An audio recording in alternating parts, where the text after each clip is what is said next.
চলছে। তারাও এই যোগসূত্রটাকে চিনতে পেরেছেন, বলেছেন যে জানেন তারা এরকম একটি এত বছরের উত্তরাধিকার এখানে আছে।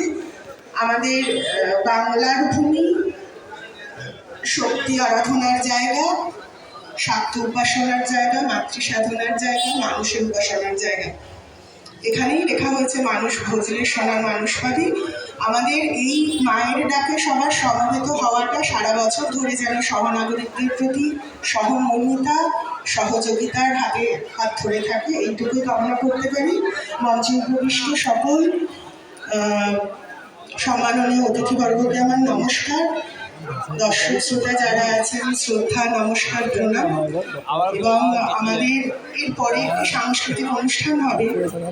আমাদের এখানকারই সবাই, আমাদের শ্যামলী দত্ত, টিঙ্কু পিসি, আমাদের তুতি, সায়ন বন্দ্যোপাধ্যায় এবং নান আদার দেন রুমি পিসি, পিয়ালি চ্যাটার্জি,